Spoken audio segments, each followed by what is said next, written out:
Okay, welcome back to members of 121 Community Church in Grapevine, Texas. Our ongoing study in Paul and the Faithfulness of God by N.T. Wright. We're going to look at our recall triad now for the lesson we just finished on the character of eschatological Christology for Paul, a critical area in this project by N.T. Wright to understand that Paul overlapped Christology and eschatology, and that the character of that eschatological Christology is one of being a revolutionary, positing of Christ as kephale, and the project as one of new Exodus. Let's take a look at block 1 here. We're going to take a look at the revolutionary designation of Christ as kephale. The cross of Christ becomes Paul's revolutionary sign marker.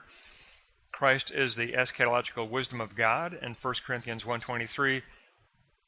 Christ is as kephale is over all exousia authority in Colossians 2:9-10, including Roman authority and temple authority. Christ is over all exousia authority. That's a very revolutionary statement by Paul. Now in block 2, we take a look at the revolutionary agency of Christ as the agent of new Exodus. Revolutionary rule is manifest in the ecclesia as new temple. In Romans 14, Christ is the instantiation of liberating doxa return. And then again in 2 Corinthians 4, Exodus liberation takes place through Christ as icon to theou, icon to theou. The image of God as Kyrios Lord. That is a tremendous challenge to any authority. Jesus Christ is the icon to theou, the image of God as Kyrios Lord.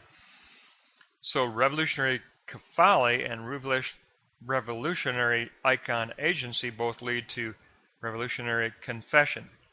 In Colossians 1, all is destined to reach the doxa glory of Christ and his own future, and the divine wisdom, as the divine wisdom, Christ works through those who are in the Messiah. In Philippians 2:9-10, very important verses, Christ shall be exalted as the name of Yahweh, which is the name above all names, and all shall confess within the ecclesia that Christ is God's exalted servant.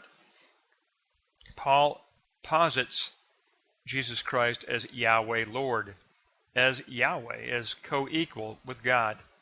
He is Yahweh Lord.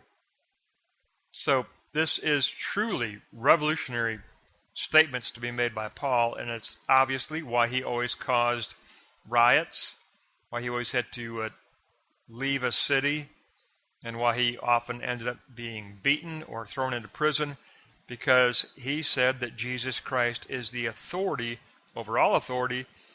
So we pick up from Professor Wright here the teaching that Paul,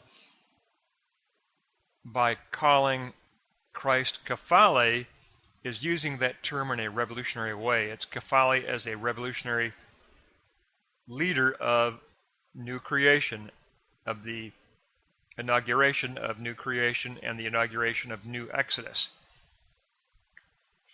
So we get to a great recall triad here of revolutionary designation of kephale, and then revolutionary agency of icon, agency, and then revolutionary confession of the ultimate and guaranteed eschaton of doxa glory, will Christ will be confessed as Yahweh Lord, the highest name above all names.